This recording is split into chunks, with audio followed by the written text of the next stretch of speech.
¿Ves? Esto es lo que pasa cuando los de tu especie olvidan cuál es su lugar. Gruñó. Y el olor a pólvora impregnaba el aire prístino de la tarde, mientras la seda de mi vestido rojo se teñía de un carmesí más oscuro y aterrador. El dolor en mi pierna era un grito acalorado, pero el fuego en mis ojos era pura furia fría. Creía que simplemente había puesto a otra mujer negra en su sitio. No tenía ni idea de que acababa de firmar su propia sentencia de muerte. Antes de saber qué ocurre después, comenta desde qué parte del mundo nos ves y suscríbete, porque la justicia que se imparte en esta historia es imperdible. El sol de la tarde del sábado bañaba con una cálida suavidad la piel de Sarafina Hayes. La luz entraba a raudales por las puertas francesas de su nueva casa en la exclusiva urbanización de Crestwood Hills, creando un juego de luces sobre los relucientes suelos de roble. Había trabajado toda su vida para esto. Una casa con un jardín que olía a jazmín y rosas. Una calle tranquila donde el único sonido era el lejano zumbido de una cortadora de césped y el alegre trinar de los pájaros. A sus 34 años, era fiscal federal del Departamento de Justicia de Estados Unidos, una guerrera en los tribunales, pero aquí, en su santuario, era simplemente una mujer disfrutando de una paz ganada con esfuerzo, vestida con un vaporoso vestido de seda rojo rubí, que le rozaba los tobillos y realzaba sus generosas curvas. Se sentía bella, poderosa y, por fin, a salvo. Acababa de terminar de colocar un ramo de flores frescas sobre la encimera de mármol, cuando el sonido nítido y autoritario de la lona en la puerta principal rompió la tranquilidad.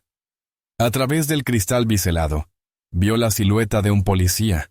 Nada fuera de lo común, pensó. Una visita de cortesía al nuevo residente, tal vez. Se alisó el vestido y abrió la puerta con una sonrisa amable. El hombre que estaba en su porche, era alto y de hombros anchos, de unos 30 y tantos años, con el cuello quemado por el sol y un par de ojos fríos, de un azul pálido, que la recorrieron con una mirada lenta e insolente antes de encontrarse con la de ella. Su placa decía Miller. «Buenas tardes, señora», dijo con voz grave y apagada. Su mirada se desvió hacia el vestíbulo de techos altos. «Qué bonito lugar tienes aquí. ¿Eres nuevo en el barrio?» «Sí», respondió Sarafina, con una sonrisa algo tensa. Conocía a este tipo de personas, el tipo de hombre que usaba su placa como escudo para ocultar sus propias inseguridades. «Me mudé la semana pasada. ¿Puedo ayudarte en algo?» «Agente Dean Miller», se presentó, aunque no hizo ningún ademán de ofrecer ayuda. «Soy el patrullero principal de este distrito.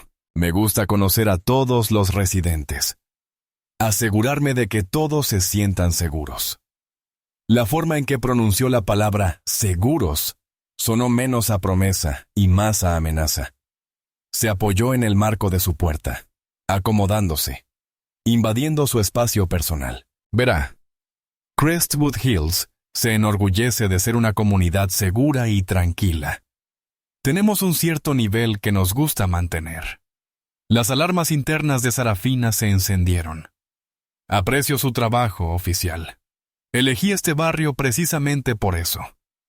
«Bien, me alegra oírlo», dijo él con una sonrisa burlona, «porque mantener ese nivel cuesta dinero que excede lo que aporta la ciudad, ¿entiende? Tenemos un pequeño programa de seguridad complementario, una contribución voluntaria de los residentes para garantizar un mejor servicio, tiempos de respuesta más rápidos, patrullas adicionales, ya sabe, para mantener alejados a los elementos indeseables». Su mirada era penetrante, sin dejar lugar a dudas sobre a quién consideraba un elemento indeseable.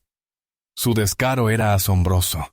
Fue una extorsión, lisa y llanamente, disfrazada con un fino velo de formalidad. Sus años como fiscal le habían mostrado este tipo de corrupción cotidiana en 1000 formas distintas. «Ya veo», dijo, dejando de lado la hipocresía y adoptando el tono frío y pausado que usaba en los tribunales. «¿Y les están dando a todos los residentes un recibo por esta contribución voluntaria?» La sonrisa de Miller se desvaneció. Se enderezó, adoptando una postura más rígida. «Es un fondo comunitario, un acuerdo informal. Nos parece que funciona mejor así. Simplifica las cosas. Suena mucho a extorsión, afirmó la oficial Miller Sarafina, no con mala intención, sino con la certeza inquebrantable de una mujer que conocía la ley mejor que él. Y yo no pago para que me protejan en mi propia casa. Mis impuestos ya cubren eso. Su rostro comenzó a enrojecer, un rojo moteado que le subía por el cuello. La máscara de la cortesía había desaparecido, reemplazada por una intolerancia cruda y descarada. Ahora escúchame, dijo, dando un paso más cerca, su voz bajando a un gruñido amenazador. Gente como tú se muda a un lugar como este. Deberías estar agradecido por la protección que te ofrecemos. No puedes venir aquí a imponer tus reglas. Gente como yo, repitió Sarafina, arqueando una ceja perfectamente esculpida. ¿Te refieres a propietarios, contribuyentes o a mujeres policías negras? La franqueza de su pregunta lo golpeó como un puñetazo. Estaba acostumbrado a usar un lenguaje velado con personas que se acobardaban. No estaba preparado para una confrontación directa. Me refiero a la gente que no conoce su lugar, espetó. Mi lugar es aquí, dijo Sarafina con una calma peligrosa. Sostuvo su mirada, negándose a ceder. Y déjame decirte lo que va a pasar ahora. Vas a darte la vuelta. Te vas de mi propiedad. Y vas a rezar para que no presente una denuncia formal ante Asuntos Internos y la Fiscalía por intento de extorsión y acoso. Porque te aseguro que un hombre con tu historial de relaciones extramaritales no sobrevivirá al escrutinio. Tu placa, tu pensión, tu libertad, todo desaparecerá. Por un instante se quedó sin palabras, con la mandíbula tensa mientras la miraba fijamente. No vio miedo en sus ojos, solo una promesa fría e inflexible, la amenaza a su sustento, a todo su mundo, que provenía de ella, de esa hermosa y desafiante mujer negra en su lujosa casa, era más de lo que su frágil ego podía soportar. La rabia en sus pálidos ojos estalló, convirtiéndolos en astillas de hielo. La veía no como una ciudadana, no como una mujer, sino como un desafío a su autoridad, a toda su visión del mundo. ¿Crees que puedes amenazarme?, susurró, bajando la mano, rozando con los dedos el frío acero de su arma enfundada. ¿Te crees intocable? El aire se cargó de una violencia contenida. El canto de los pájaros se desvaneció y la idílica tarde de sábado se tornó tensa, al borde de una pesadilla. Sarafina se mantuvo firme, con el corazón latiéndole con fuerza en las costillas. Pero su expresión era una máscara de pura e inquebrantable determinación. Se había enfrentado a criminales más peligrosos que ese patético matón. No se dejaría intimidar, no se dejaría doblegar. El clic del seguro de la funda al desabrocharse fue un pequeño y agudo sonido que rompió el denso silencio. Era un sonido que Sarafina reconoció al instante. Un preludio de violencia que había oído describir en innumerables expedientes. Pero oírlo en su propio porche bañado por el sol, dirigido directamente a ella, fue un cambio surrealista y aterrador en la realidad. La mano de Miller ya no descansaba simplemente sobre su arma. La apretaba con fuerza, con los nudillos blancos. La furia en su rostro se había transformado en algo más feo, algo primitivo y desenfrenado. Cometiste un grave error, siseó, con la respiración entrecortada. Al venir aquí y hablarme así, demuestras que no tienes ni idea de cómo funcionan las cosas, ¿verdad? Conozco la ley, agente, dijo Sarafina, con voz firme a pesar del temblor de adrenalina que la recorría. Comenzó a levantar lentamente las manos, una señal universal de desescalada, pero también el instinto de quien sabía lo rápido que estas situaciones podían descontrolarse. Y estás a punto de romperlo de una forma irreversible. Piensa en lo que estás haciendo. Pero él no pensaba. Sentía el aguijón de sus palabras, el desafío a su dominio, la rabia de sus prejuicios arraigados que le golpeaban de frente. En su mente. Ella le había arrebatado su poder, y él iba a recuperarlo por la fuerza. Sacó su pistola. El metal negro parecía absorber la brillante luz del sol, ajena a la malicia de aquella hermosa tarde. Aquí mando yo, gruñó. Todo sucedió en un instante. No apuntó al pecho ni a la cabeza. Esto no era una ejecución, era un castigo, una lección. Apuntó más abajo. La explosión resonó ensordecedoramente en la tranquilidad del vecindario. Un destello de fuego, una onda expansiva que hizo eco entre los cuidados jardines y las casas señoriales. Sarafina sintió un dolor punzante e insoportable en el muslo izquierdo. Fue un impacto físico brutal que la dejó sin aliento y la hizo tambalearse hacia atrás. La fuerza se le fue de la pierna y se desplomó sobre el fresco roble del recibidor, con su vestido de seda roja arremolinándose a su alrededor. Su primer pensamiento fue de puro asombro. Lo hizo de verdad. Me disparó. El segundo fue la abrumadora agonía. Un dolor abrasador que le recorría la pierna en oleadas nauseabundas. Ella bajó la mirada y vio el pequeño agujero oscuro en la seda carmesí. Un agujero que se ensanchaba rápidamente con un rojo más intenso y profundo, su propia sangre. Miller la miraba desde arriba, con el pecho agitado. La pistola aún humeando en la mano.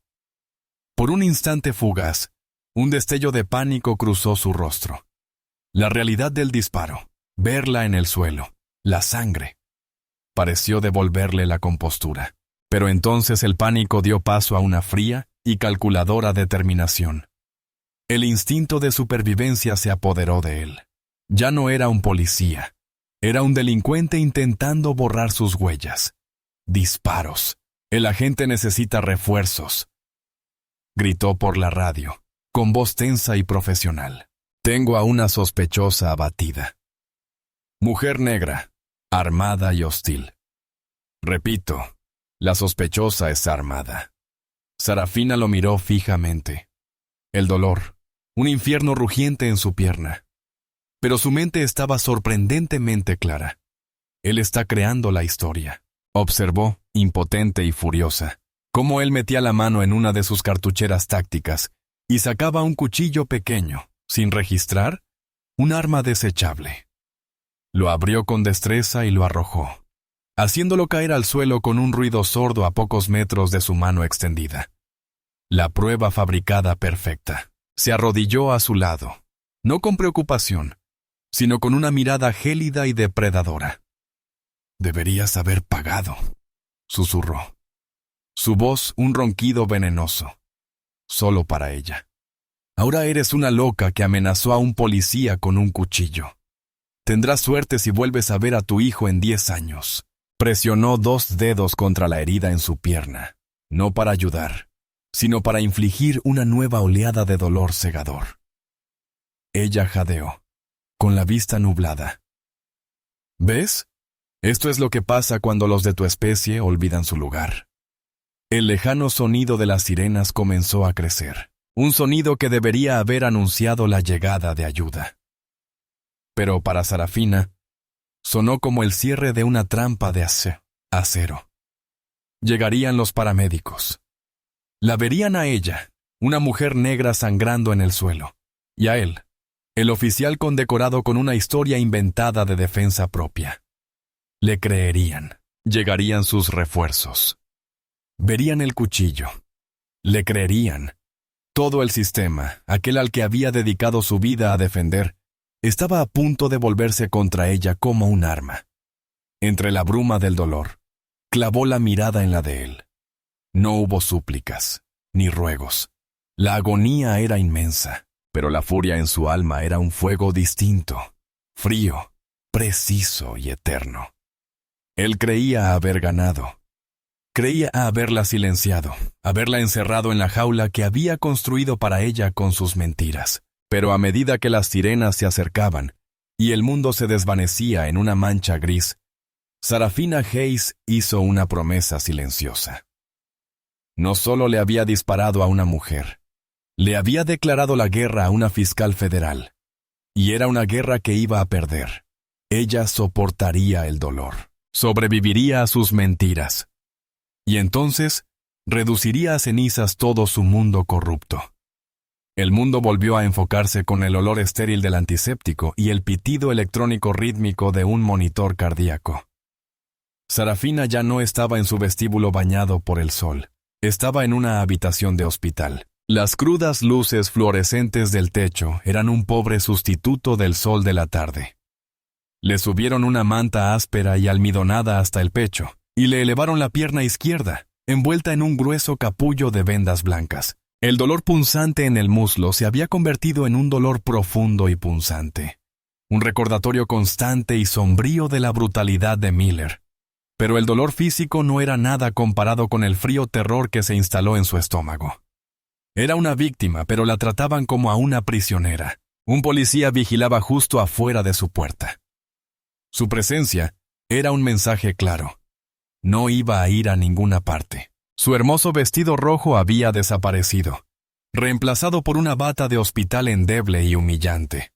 Su bolso con el teléfono, su billetera y, lo más importante, su identificación federal no estaban a la vista. La habían aislado, la habían despojado de su identidad y ahora controlaban por completo la narrativa. Ya no era Sarafina Hayes, fiscal adjunta de E.U. Era la mujer negra armada y hostil del informe del agente Miller. La puerta de su habitación se abrió de golpe y entró un hombre con un uniforme de jefe impecablemente planchado. Era mayor que Miller, quizá rondaba los 40, con las sienes canosas y un rostro que parecía esculpido en granito. Desprendía una autoridad inquebrantable, pero sus ojos tenían una frialdad reptiliana que le puso la piel de gallina a Sarafina. No era un hombre que hubiera venido a velar por el bienestar de un ciudadano. Era el que se encargaba de todo. Señorita Hayes, comenzó con voz suave y profunda, la voz de un político. No le preguntó cómo se sentía. Acercó una silla a su cama y se sentó, fingiendo ser un funcionario preocupado. Soy el jefe Wallace. Me han informado del desafortunado incidente ocurrido esta tarde en su casa. Por lo que entiendo, se trata de un terrible malentendido. Sarafina lo miró fijamente, sin decir nada. No le daría munición, ningún arrebato emocional que pudiera manipular y usar en su contra. Ella sería la fiscal, incluso desde una cama de hospital. Wallace pareció interpretar su silencio como una invitación a continuar. Juntó las yemas de los dedos en forma de pirámide, con una expresión de falsa compasión en el rostro. El agente Miller es uno de mis mejores hombres, quizá un poco chapado a la antigua, pero muy dedicado. Dice que estaba haciendo un saludo de bienvenida rutinario en el vecindario cuando usted se alteró y se abalanzó sobre él con un cuchillo. Actuó en defensa propia y disparó un solo tiro, incapacitándolo, tal como lo había entrenado. Todo muy limpio, siguiendo el protocolo al pie de la letra. La desfachatez de la mentira era asombrosa. La pronunció con una calma y seguridad tales que parecía que estuviera hablando del tiempo. No había ningún cuchillo, dijo Sarafina con voz ronca pero firme. Su agente intentó extorsionarme.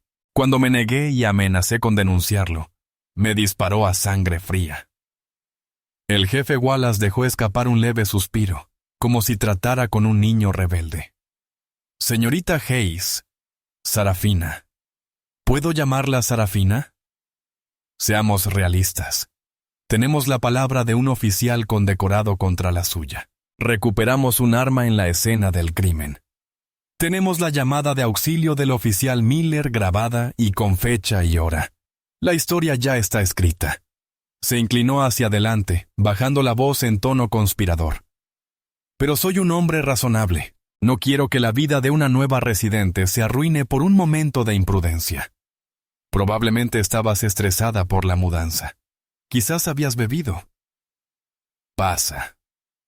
Le estaba ofreciendo un trato insultante y humillante. ¿Qué quiere, jefe?, preguntó ella, con la mirada penetrante. Sencillo, dijo, extendiendo las manos. Usted admite que estaba emocionalmente alterado. Blandió el cuchillo en un momento de pánico. El agente Miller, en su criterio profesional, sintió que su vida corría peligro. No se presentarán cargos en su contra. Lo atribuiremos a un episodio de salud mental. Podrá conservar su preciosa casa nueva. Y todos seguimos adelante. El agente Miller conserva su puesto y mi departamento evita una investigación pública costosa y engorrosa. Todos ganan. La rabia que Sarafina había estado conteniendo amenazaba con estallar. No solo estaba encubriendo un delito, sino que intentaba manipularla psicológicamente para convertirla en cómplice de su propia agresión. Quería tacharla de histérica e inestable, una táctica clásica utilizada durante siglos para desacreditar a las mujeres, especialmente a las negras. ¿Y si me niego a seguirle el juego a su repugnante cuentito?, preguntó con voz peligrosamente baja. La fachada de amabilidad del jefe Wallace se desvaneció. La frialdad en sus ojos se intensificó. Entonces la cosa se pondrá muy fea. Será acusada de agresión con agravantes a un agente de policía. Con las pruebas que tenemos, será declarada culpable. Un juez de este condado te impondrá la pena máxima, 15 años. Perderás tu casa, tu trabajo, tu libertad. Serás un delincuente más, una estadística más. Nadie te creerá jamás. Se puso de pie, imponente junto a la cama de ella. Tus pertenencias, tu teléfono, están retenidos como evidencia. Podrás hacer una llamada una vez que se complete el proceso formal y te trasladen a la cárcel del condado. Te sugiero que lo uses para llamar a un abogado. Vas a necesitar uno bueno. Caminó hacia la puerta, deteniéndose con la mano en el pomo. La decisión es tuya. Sarafina, cooperación y libertad. O desafío y una jaula. Avísale a la enfermera cuando hayas tomado la decisión sensata. La puerta se cerró tras él, dejando a Sarafina sola en el silencio estéril. El pitido del monitor. Un metrónomo burlón que contaba sus menguantes opciones. La tenían atrapada. Estaba herida, aislada y despojada de su poder. El sistema al que había jurado servir era ahora un muro monolítico empeñado en aplastarla. Wallace tenía razón. En este condado, con las pruebas fabricadas, su palabra contra la de ella era una batalla perdida. Pero había cometido un error crucial, un acto de arrogancia. La dio por sentada como una víctima más. Ignoraba que su única llamada no sería a un abogado local. Sería una llamada que eludiría todo su corrupto imperio y desataría sobre él la implacable ira del gobierno federal de Estados Unidos. Las horas se fundían unas con otras. La luz de la tarde que entraba por su ventana se suavizó hasta convertirse en los tonos dorados del atardecer, para luego desvanecerse en el profundo índigo de la noche. Cada vez que se abría la puerta, Sarafina se tensaba, pero solo eran enfermeras. Sus rostros reflejaban una mezcla de distanciamiento profesional y una curiosidad apenas disimulada. Le cambiaron el suero, le tomaron los signos vitales y le preguntaron sobre su nivel de dolor, todo ello evitando su mirada. La historia se había extendido entre el personal del hospital, la mujer desquiciada de la habitación 308 que atacó a un policía. Vieron al guardia en su puerta. La policía entregó bolsas con sus pertenencias que estaban sobre el mostrador para recoger las pruebas. Vieron la versión que el jefe Wallace había elaborado con tanto esmero. Pero Sarafina era una experta en comprender a la gente. Esa era la base de su éxito como fiscal, y vio algo más en los ojos de una de las enfermeras más jóvenes, una mujer llamada Chloe, con una mirada amable y cansada, y unas manos que temblaban casi imperceptiblemente mientras ajustaba el vendaje en la pierna de Sarafina. Vio miedo. Sí, pero también vio duda. Vio un destello de empatía. Cuando Chloe entró para tomarle la presión arterial, Sarafina aprovechó la oportunidad. El guardia acababa de ausentarse para ir al baño al final del pasillo. Tenían apenas 2 minutos. «Está mintiendo», dijo Sarafina con voz baja pero firme. Chloe se sobresaltó, mirando nerviosamente hacia la puerta. «No debería hablar de su caso, señora». «No le pido que hable, le pido que escuche», insistió Sarafina clavando su mirada en la de la joven. «Ese hombre, el jefe Wallace, está intentando encubrir un crimen. Su oficial me disparó porque no me dejé intimidar por sus amenazas racistas. Ahora intentan destruirme la vida para protegerse. Me quitaron el teléfono. Me van a trasladar a la cárcel y me acusarán de un delito que no cometí. Chloe estaba pálida. No puedo involucrarme. Tengo familia. Podría perder mi trabajo. Este era el momento crítico. Sarafina sabía que no podía apelar a una valentía que la enfermera no sentía poseer. Tenía que apelar a su sentido del deber hacia la ley. Cambió su tono de víctima a fiscal. Como enfermera juraste no hacer daño. Lo que me está sucediendo es un daño. Pero más allá de eso, eres una ciudadana que encubre un delito grave, y tu inacción te convierte en cómplice. Sarafina habló con una voz que irradiaba una autoridad que trascendía la fina bata de hospital. Era un farol, pero uno calculado. No te pido que declares. No te pido que te pongas en peligro. Te pido que me prestes tu teléfono durante 60 segundos. Eso es todo. Una llamada. Es mi derecho legal y me lo está negando ilegalmente. Vio el conflicto reflejado en los ojos de Chloe. El miedo a un jefe de policía corrupto contra el deseo humano innato de hacer lo correcto, reforzado por el tono escalofriantemente oficial de las palabras de Sarafina. ¿A quién vas allí llamar?, susurró Chloe. A una amiga, dijo Sarafina simplemente. A alguien que pueda ayudar. Se oyeron pasos al final del pasillo. El guardia regresaba. Era ahora o nunca. Con una descarga de adrenalina, Chloe tomó una decisión. Metió la mano en el bolsillo y sacó su celular personal, entregándoselo a Sarafina bajo la manta. Rápidamente, respiró hondo, dándole la espalda a la puerta y fingiendo revisar el monitor de la vía intravenosa, ocultando a Sarafina de la vista. Los dedos de Sarafina, resbaladizos por el sudor frío, se deslizaron velozmente sobre la pantalla. No marcó el 911, no llamó a ningún familiar. Marcó un número de 10 dígitos que se sabía de memoria. Un número que no figuraba en ninguna guía telefónica. Era la línea directa y segura de la oficina del fiscal general adjunto de los Estados Unidos, David Chen, su antiguo mentor y uno de los hombres más poderosos del Departamento de Justicia. La llamada se contestó al segundo timbre. Chen. La voz era firme, directa. David. Soy Sarafina Hayes, susurró, con la voz tensa por la urgencia y el dolor. Hubo una pausa. El ruido de fondo, el zumbido constante de una oficina gubernamental de alto nivel, pareció desvanecerse. Sara, ¿dónde estás? Suenas... ¿Qué ocurre? Estoy en un hospital de Crestwood Hills. Me ha disparado un policía local. El silencio al otro lado de la línea era absoluto, cargado de conmoción e incredulidad. Se llama Dean Miller. Su superior, el jefe Wallace, está orquestando un encubrimiento. Fabricaron pruebas, me acusaron de agresión y me tienen incomunicada. No saben quién soy. Tomó una bocanada de aire, sintiendo un dolor agudo en la pierna. David, quieren enterrarme. Quédate donde estás. La voz de Chen resonó, ya no sorprendida, sino transformada en una hoja de acero frío y duro. No hables con nadie. No firmes nada. La ayuda está en camino. Estoy activando al equipo de rescate de rehenes y a la División de Derechos Civiles. Dime el nombre del hospital. Sarafina le dio el nombre.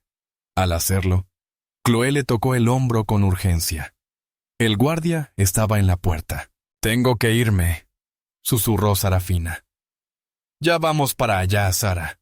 Espera. La llamada se cortó. Sarafina borró la llamada del registro y le devolvió el teléfono a Chloe justo cuando la sombra del guardia se proyectó sobre la puerta.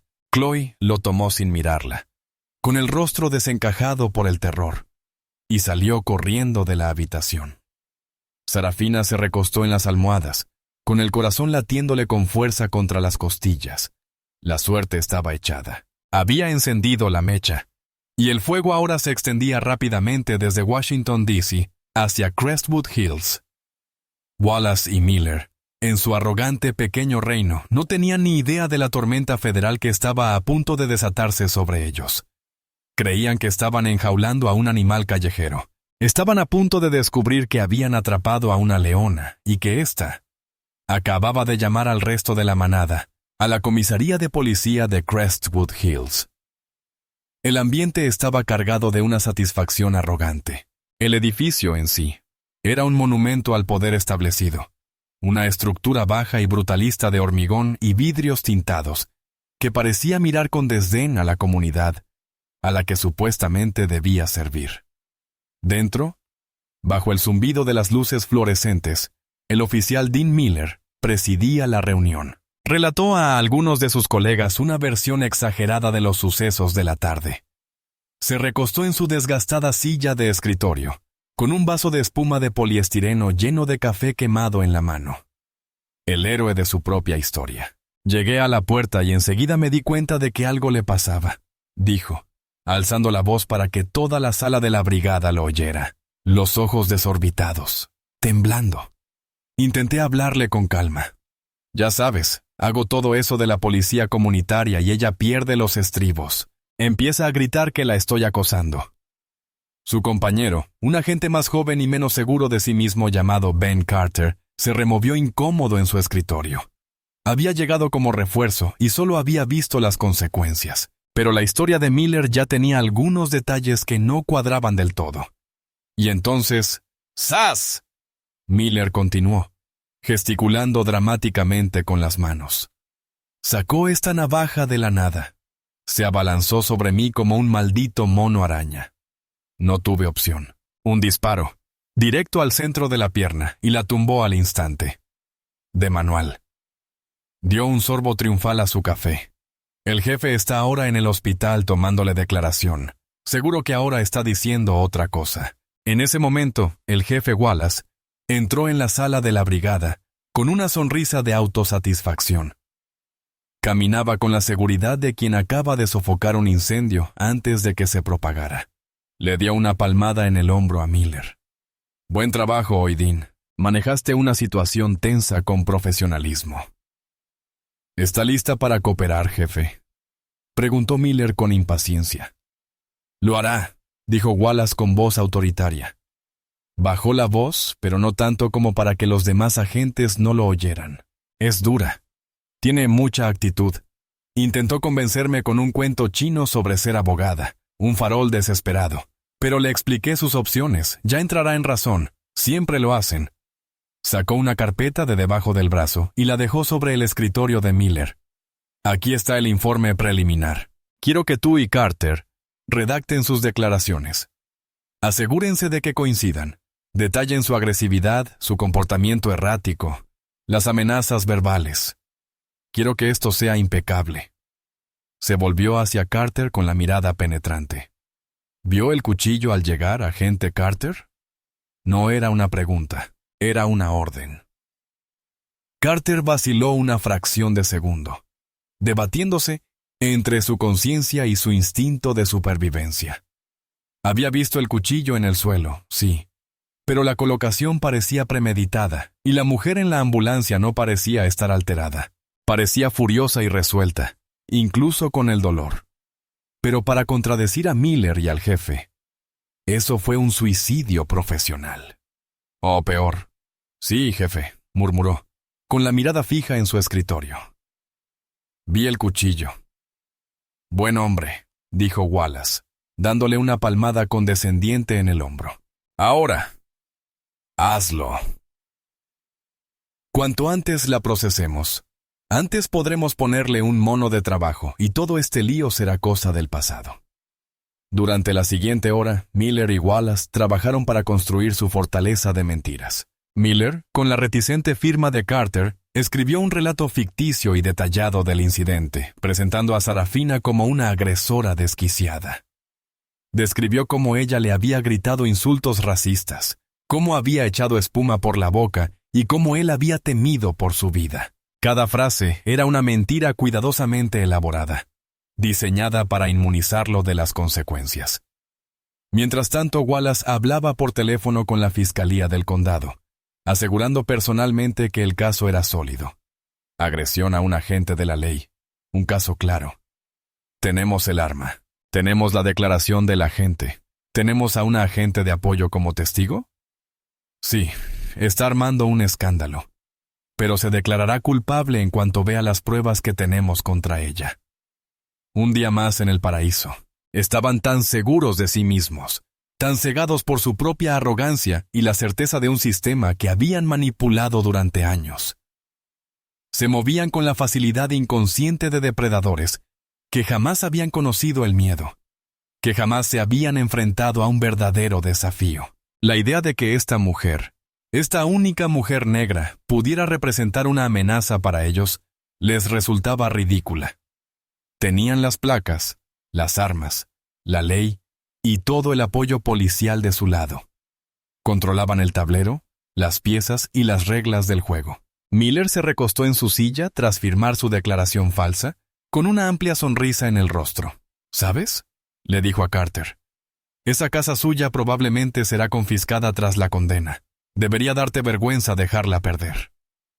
La crueldad casual del comentario le revolvió el estómago a Carter. Arriba, en su espaciosa oficina, el jefe Wallace se sirvió un vaso de whisky caro, de una botella que guardaba en su aparador. Hizo girar el líquido ámbar, observando cómo la luz se reflejaba en el cristal. Todo estaba bajo control. La situación estaba controlada. Había protegido a su oficial, protegido a su departamento y restablecido el orden natural en su pueblo. Alzó su copa en un brindis silencioso por sí mismo, completamente ajeno a que, a cientos de kilómetros de distancia, un jet Gulfstream E-150 surcaba el cielo nocturno a toda velocidad. Con su plan de vuelo directo al aeropuerto municipal de Crestwood Hills, a bordo viajaba un equipo de los agentes de élite del FBI, dispuestos a desmantelar su mundo. La rutina de la comisaría de Crestwood Hills transcurría bajo la cruda luz fluorescente. Los teléfonos sonaban con llamadas rutinarias sobre quejas por ruido y perros callejeros. Los agentes tecleaban informes con una lentitud exasperante, y el aire estaba impregnado del olor a café rancio y la apatía burocrática. Era una noche perfectamente normal en el reino que el jefe Wallace había construido. La primera señal de que el mundo estaba a punto de acabarse no llegó como un grito, sino como un susurro. La operadora de la centralita, una mujer que llevaba 20 años trabajando en el turno de noche, frunció el ceño mirando su monitor. Jefe, dijo con voz insegura. Estoy recibiendo una llamada extraña de la torre de control de la FAA en el aeropuerto municipal. Dicen que acaba de aterrizar un vuelo prioritario federal, sin previo aviso. Wallace, que salía de su oficina, hizo una pausa. ¿Federal? ¿Qué agencia? No lo saben. El plan de vuelo es secreto, pero dijeron que una caravana de autos suburbanos afroamericanos lo esperaba en la pista. Un escalofrío de inquietud recorrió la espalda de Wallace. Probablemente no era nada, un simulacro, un VIP de paso, pero aún así, antes de que pudiera reaccionar, toda la comisaría quedó sumida en una oscuridad repentina y desorientadora. Se había cortado la luz. Las luces, los ordenadores y las radios se apagaron simultáneamente, reemplazados por las luces de emergencia, que proyectaban largas y siniestras sombras sobre la sala de agentes. Un murmullo colectivo de confusión surgió entre los oficiales, y entonces las puertas se abrieron de golpe. Todas, la entrada principal, la entrada trasera, las puertas de acceso, todas se abrieron al mismo tiempo. Los hombres entraron a raudales, silenciosos y rápidos, vestidos con equipo táctico negro, con los rostros ocultos tras cascos y gafas de visión nocturna. Se movían con una precisión fluida y aterradora que los policías locales, con sus ponchos y su actitud relajada, solo podían observar con asombro boquiabierto. En sus pechos y espaldas, en letras blancas y llamativas, se leían 3 palabras. IHRT, FBI, nadie se mueva. Manos donde pueda verlas. La orden, amplificada por un megáfono, fue una fuerza física que inmovilizó a todos los agentes. Puntos láser rojos danzaban sobre pechos y frentes, una silenciosa promesa de fuerza letal. Los policías locales, que momentos antes se habían sentido como reyes, se paralizaron, con las manos en alto. Una figura alta e imponente entró en el centro de la sala, con su equipo impecable y sus movimientos tranquilos y deliberados en medio del caos controlado. No llevaba casco. Su rostro era sombrío, inexpresivo como la piedra, y sus ojos, fríos y analíticos, recorrieron la habitación.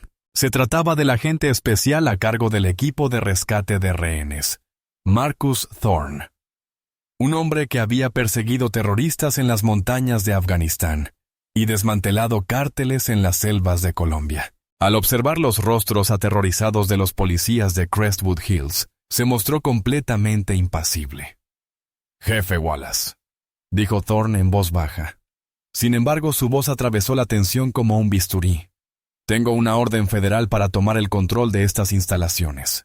Usted y sus oficiales no ofrecerán resistencia. Entregarán sus armas. Cumplirán con todas las instrucciones. ¿Entendido?» Wallace, con el rostro pálido, solo pudo asentir, sin poder articular palabra. Su mundo acababa de ser invadido y conquistado en menos de 30 segundos. Mientras el equipo de Thorne, con sangre fría y de forma sistemática, desarmaba a los agentes locales, asegurándose las armas e incautando los ordenadores, un segundo acontecimiento igualmente importante se desarrollaba. Al otro lado de la ciudad, en el hospital, el único guardia que custodiaba la habitación de Sarafina apenas tuvo tiempo de percatarse de la presencia de los dos hombres de traje oscuro que aparecieron al final del pasillo antes de que se abalanzaran sobre él. Se movieron con una discreta profesionalidad, identificándose como agentes federales, despojándolo de su arma e informándole que ya no requerían sus servicios antes, incluso de que pudiera asimilar lo que sucedía. La puerta de la habitación de Sarafina se abrió. Entró una mujer con un elegante traje y un rostro amable pero serio, seguida de otros dos agentes que tomaron posiciones dentro de la habitación. «Asistente del fiscal federal Hayes», dijo la mujer con voz llena de competencia y alivio. «Soy el agente Peterson. Está a salvo. Un vehículo médico federal está en camino para trasladarla a un centro seguro. El fiscal general adjunto le envía saludos. Me pidió que le dijera que ha llegado la ayuda». Por primera vez desde que comenzó la terrible experiencia, Sarafina sintió que la opresión en su pecho empezaba a aflojarse. Exhaló un suspiro que no se había dado cuenta de que estaba conteniendo. La caballería había llegado, y no sin resistencia. De vuelta en la comisaría, el agente Thorne se encontraba frente al atónito y desarmado jefe Wallace y a un tembloroso Dean Miller. Sus agentes conducían a los demás oficiales a una sala de conferencias, separándolos para interrogarlos. Thorne levantó una tableta. La pantalla mostraba una fotografía de alta resolución de Sarafina. «Esta mujer», dijo Thorne con voz peligrosamente baja, «se llama Sarafina Hayes. No es sospechosa. Es fiscal federal del Departamento de Justicia de Estados Unidos. Y hace aproximadamente 7 horas, uno de ustedes le disparó y la dejó desangrándose en el suelo. Dejó que las palabras resonaran en el aire. Cada una, un golpe de martillo». Miller palideció por completo. Su bravuconería, su arrogancia. Todo se desvaneció en un terror absoluto. El jefe Wallace contempló la foto, negándose a aceptar la realidad de su monumental y catastrófico error de cálculo. No había atrapado a un animal callejero. Había agredido a un miembro de la élite del gobierno federal. «Esto ya no es un asunto de la policía local», continuó Thorne, clavando la mirada en Wallace. «Ahora se trata de una investigación federal por el intento de asesinato de una funcionaria del gobierno estadounidense y una conspiración para violar sus derechos civiles. Y le prometo, jefe, que vamos a desmantelar este departamento por completo para descubrir la verdad». La tormenta no solo había llegado, había tocado tierra y era de categoría 5. Desde una habitación segura en un centro médico federal, Sarafina se convirtió en el alma de la operación. Recostada sobre almohadas, con la pierna elevada, pero con la mente lúcida, era el eje central de la investigación federal.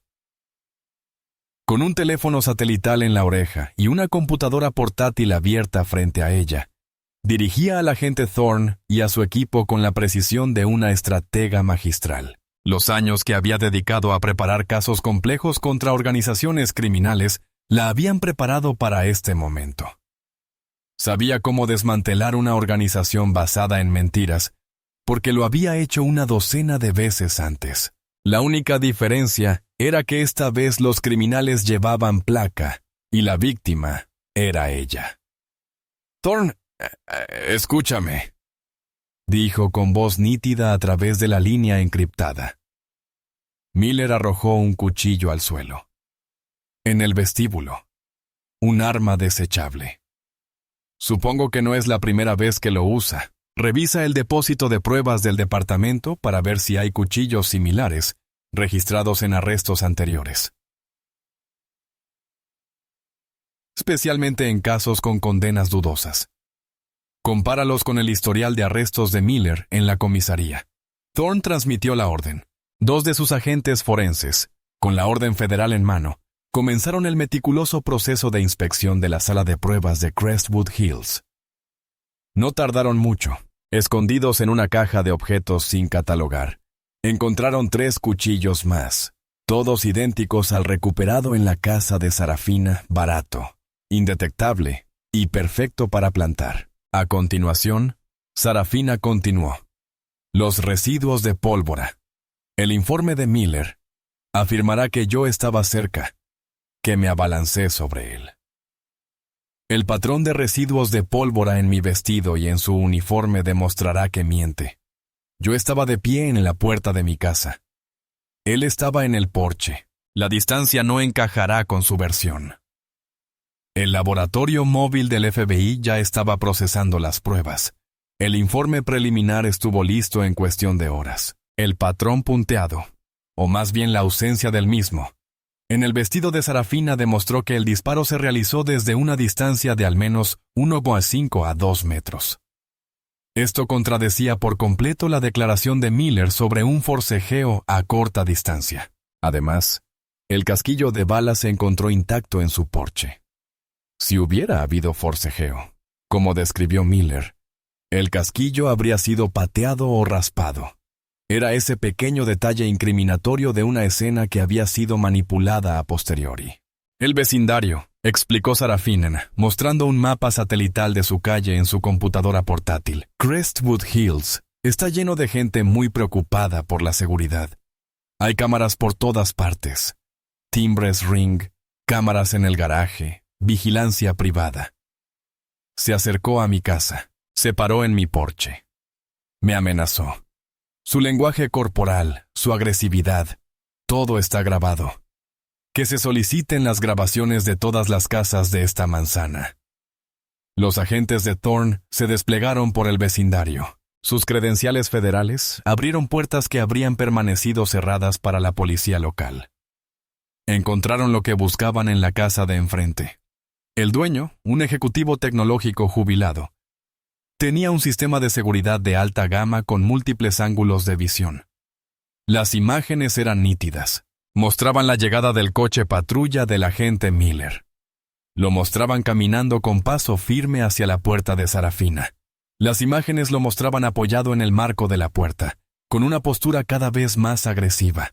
No había audio, pero la imagen era contundente. Mostraba a un agente seguro de sí mismo intimidando a una residente, no a uno temeroso defendiéndose. Y lo más importante, mostraba a Sarafina con las manos vacías y parcialmente levantadas justo antes de que Miller sacara su arma y disparara. No hubo arremetida, no hubo ataque, solo hubo un acto de violencia frío y calculado. La pieza final la aportaron los paramédicos. Separados e interrogados por agentes del FBI, sus relatos coincidieron. Al llegar, encontraron a una víctima tranquila, aunque furiosa, y a un policía extrañamente agitado. Confirmaron que Sarafina estaba desarmada. Uno de ellos, un veterano con 30 años de servicio, incluso comentó que la posición del cuchillo en el suelo parecía extraña, como sacada de una mala serie de televisión. En una sala de interrogatorios de la comisaría, el agente Thorne le contó todo a Dean Miller, cuyo compañero, Ben Carter, Ya estaba en otra sala, delatando a los demás para salvarse. Thorne no gritó. No amenazó. Simplemente presentó los hechos uno tras otro, como un croupier que revela una mano ganadora. Colocó una foto de los 4 cuchillos idénticos sobre la mesa. Estos me resultan familiares, agente Miller. Reprodujo las imágenes de seguridad en una tableta, pausándolas justo en el momento en que Miller desenfundó su arma contra una mujer desarmada con las manos en alto. ¿Acaso parece una mujer que te está atacando? Deslizó el informe de residuos de pólvora sobre la mesa. La ciencia forense es curiosa. Nunca miente. Miller contempló la montaña de pruebas, con el rostro pálido y sudoroso, reflejando incredulidad. La fortaleza de mentiras que él y Wallace habían construido con tanta arrogancia, apenas unas horas antes, había sido demolida sistemáticamente, ladrillo a ladrillo. Cada mentira que había contado había quedado al descubierto. Cada prueba que había plantado se había convertido en su propia perdición. Tu socio ya está confesando todo, dijo Thorne con voz monótona y sin emoción. Está hablando de la red de extorsión, del programa de seguridad suplementaria. Nos lo está contando todo. Se inclinó hacia adelante, clavando la mirada en Miller. La historia que escribiste se acabó. Ahora me ayudarás a escribir la versión definitiva, y tu primera línea será sobre quién te dio la orden de encubrir esto. La fachada desafiante de Miller finalmente se hizo añicos.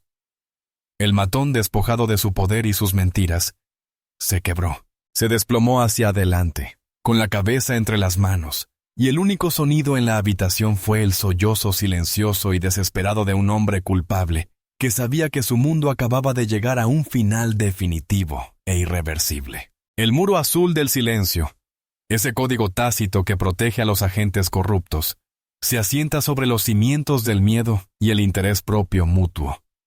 Pero ante el poder abrumador y la fría certeza procesal de una investigación federal, esos cimientos pueden desmoronarse. Con la confesión de Miller asegurada, el agente Thorne y su equipo comenzaron a presionar, y las grietas en el muro del departamento de policía de Crestwood Hills empezaron a extenderse como una telaraña. Empezaron con Ben Carter, el joven compañero de Miller, en una fría sala de interrogatorios frente no a un jefe amistoso, sino a un agente del FBI impasible, y la amenaza muy real de una acusación federal de conspiración. La lealtad de Carter a un sistema que lo había utilizado se desvaneció. No fue solo Miller, dijo Carter, en un susurro apenas audible, mientras miraba fijamente la mesa. Fue todo un sistema. El jefe lo llamaba recaudación de fondos para la comunidad.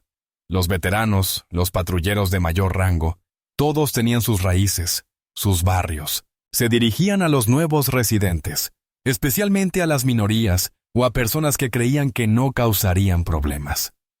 Los presionaban para que les dieran dinero, tarjetas de regalo, lo que fuera. ¿Y qué pasaba si alguien se negaba?, preguntó el agente con tono neutral. Recibirían una atención especial, admitió Carter. Gozacioso.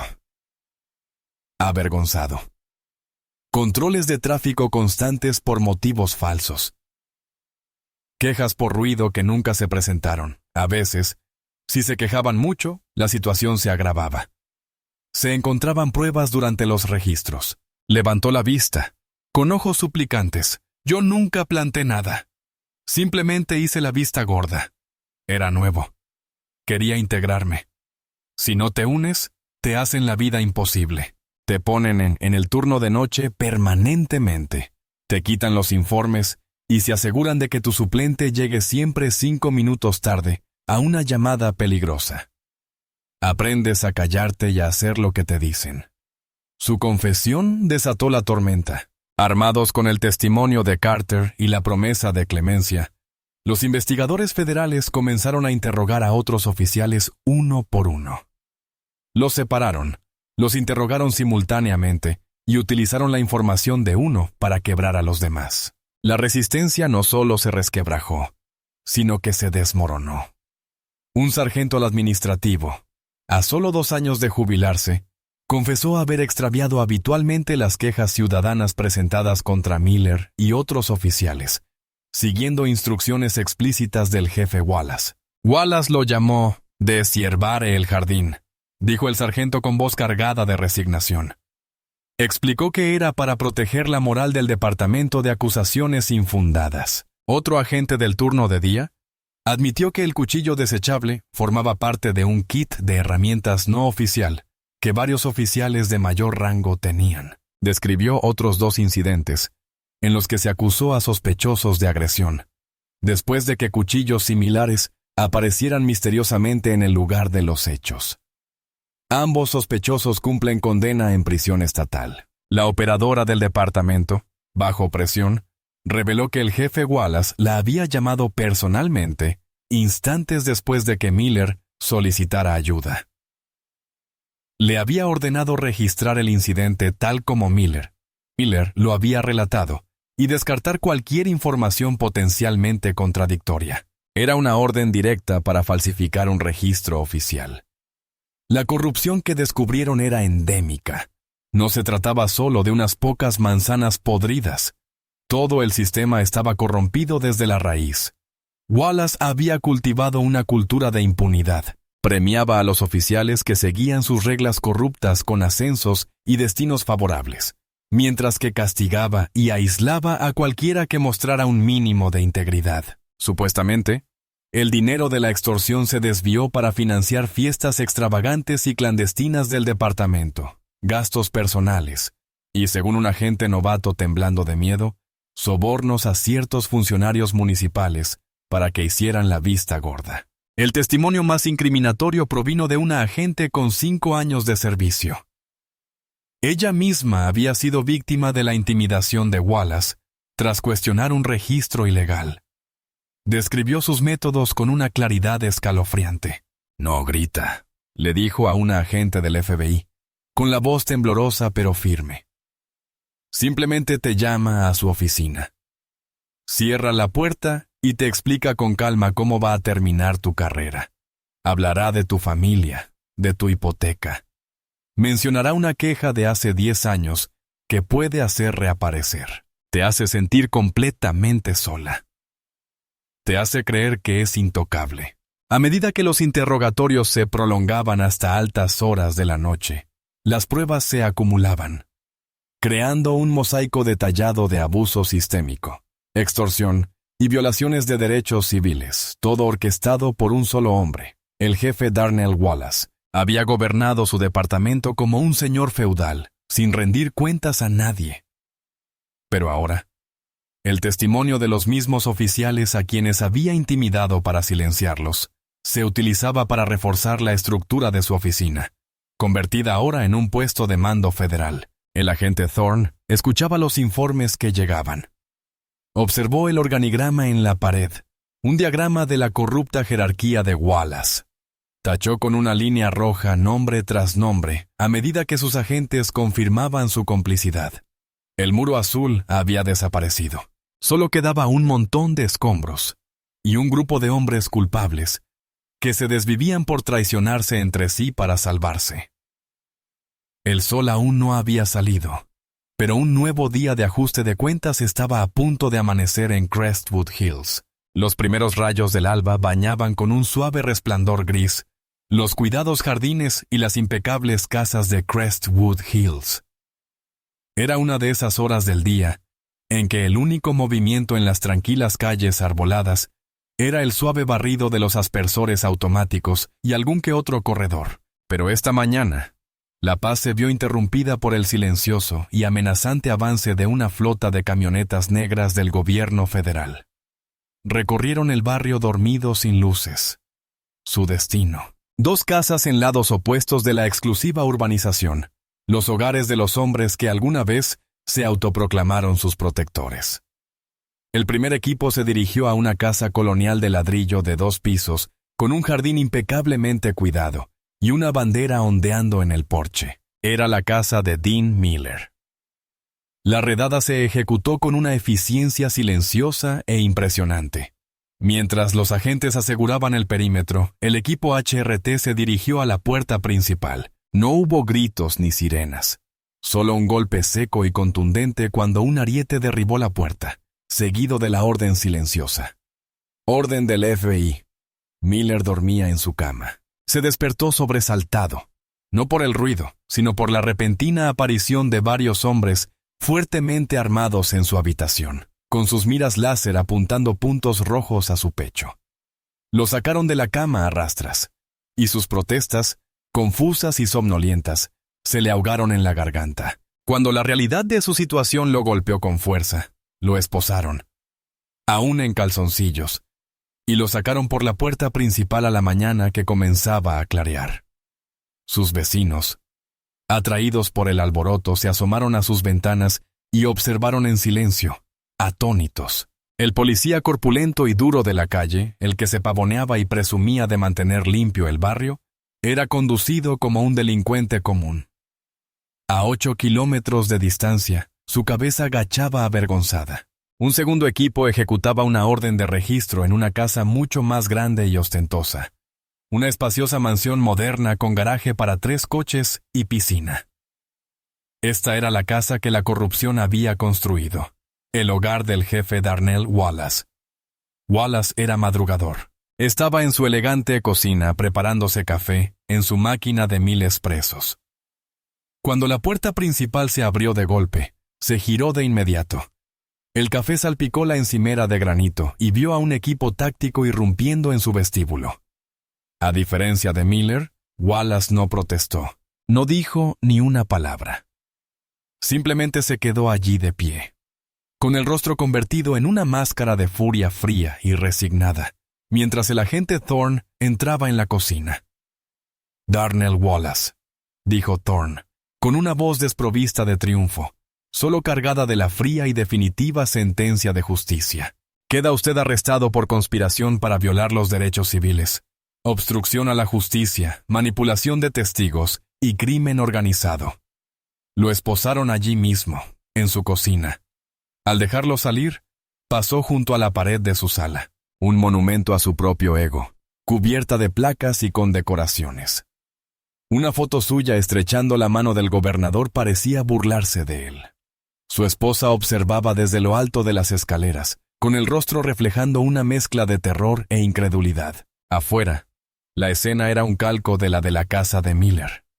Los vecinos, ataviados con batas de seda, observaban desde detrás de sus cortinas cómo el poderoso e intocable jefe de policía era introducido en la parte trasera de un vehículo federal sin distintivos. El hombre que había gobernado su pueblo con mano de hierro era ahora un prisionero. Su reinado de terror había terminado. Las redadas representaban un poderoso giro simbólico. Las mismas puertas que estos hombres habían cruzado con arrogancia e impunidad ahora estaban derribadas por una autoridad superior. El barrio al que habían aterrorizado y extorsionado era ahora testigo de su caída. El poder que habían usado para invadir los hogares y las vidas ajenas se empleaba ahora para arrebatarles su propia libertad. De vuelta en la comisaría, los agentes que quedaban, los que aún no habían sido arrestados, veían las noticias en sus teléfonos en un silencio atónito y temeroso. El mensaje era brutalmente claro. El antiguo régimen había muerto. Los agentes federales estaban empaquetando archivos, incautando servidores y etiquetando pruebas. El edificio ya no era una comisaría. Era la escena de un crimen. Más tarde esa mañana, Sarafina vio los mismos noticieros desde su nueva habitación en el centro médico de alta seguridad. Vio las imágenes de Miller, desaliñado y derrotado, y de Wallace, impasible y encadenado. No sintió alegría, ni euforia de victoria, solo una profunda y cansada sensación de sombría satisfacción. No se trataba de venganza, sino de equilibrio. Se trataba de restaurar un orden pervertido por la codicia y el odio. Se trataba de garantizar que el poder de una placa jamás volviera a usarse como arma para castigar a una mujer por atreverse a defenderse en su propio hogar. La tormenta que Miller y Wallace habían desatado con su arrogancia y crueldad había dado sus frutos, y la cosecha fue la justicia. Una semana después, el sol de la tarde iluminaba las escaleras del ayuntamiento de Crestwood Hills. El mismo sol benévolo que había brillado el día en que la vida de Sarafina estuvo a punto de destrozarse. Pero hoy, el ambiente era completamente diferente. El tranquilo y cuidado césped estaba lleno de gente. Residentes del pueblo, reporteros con cámaras al hombro y activistas con carteles que decían «Justicia para todos y basta de silencio». El ambiente no estaba cargado de tensión ni miedo, sino de una palpable y electrizante sensación de esperanza y cambio. En lo alto de las escaleras se había instalado un atril. Detrás de él se encontraban el agente Thorne, varios otros funcionarios federales de semblante serio y algunos valientes vecinos que se habían acercado para compartir sus historias. Y en el centro de todos ellos estaba Sarafina Hayes. Se irguió con porte y elegancia, apoyándose en una sola muleta. No vestía bata de hospital ni traje de poder, sino un sencillo y elegante vestido azul, el color de la paz, el color de la justicia. Cuando le llegó el turno de hablar, un silencio sepulcral se apoderó de la multitud. Se dirigió al atril con movimientos deliberados y rostro sereno. Observó el mar de rostros. Negros, blancos, morenos. Personas de toda condición social que se habían visto afectadas por la lluvia de Wallace. Hace una semana, comenzó con voz clara y firme que resonó por los altavoces. Me dispararon en el porche de mi casa. Me disparó un policía que creía que su placa le daba derecho a amenazar, extorsionar y, en definitiva, dañar a una ciudadana que se negaba a dejarse intimidar. Su superior, el jefe de policía, intentó entonces usar todo el peso de la ley para silenciarme, para enterrarme bajo un cúmulo de mentiras y para proteger un sistema corrupto. Hizo una pausa, recorriendo con la mirada a la multitud. Cometieron un grave error. Me dieron por sentada como una mujer más. Creyeron que podían aislarme, desacreditarme y quebrarme. No comprendieron una verdad fundamental. Una injusticia contra una persona es una amenaza para todos. Un ataque a los derechos de una persona es un ataque a los derechos de todos. La multitud murmuró en señal de aprobación, una ola de afirmación recorriéndolos. Lo que me sucedió no fue un incidente aislado. Continuó Sarafina, alzando la voz con pasión. Fue el síntoma de una enfermedad profunda y generalizada. Hoy, un gran jurado federal ha presentado cargos contra el jefe de policía Darnell Wallace, el oficial Dean Miller y otros 12 agentes del Departamento de Policía de Crestwood Hills. Los cargos abarcan desde crimen organizado y extorsión hasta conspiración y perjurio. 2 condenas previas, basadas en pruebas plantadas por estos agentes, ya han sido anuladas, y 2 hombres inocentes han sido puestos en libertad. Una ola de aplausos y vítores estalló entre la multitud. Una liberación emocional cruda de años de frustración y miedo reprimidos. Pero esto no es el final, declaró Sarafina, levantando la mano para pedir silencio. Esto es solo el principio.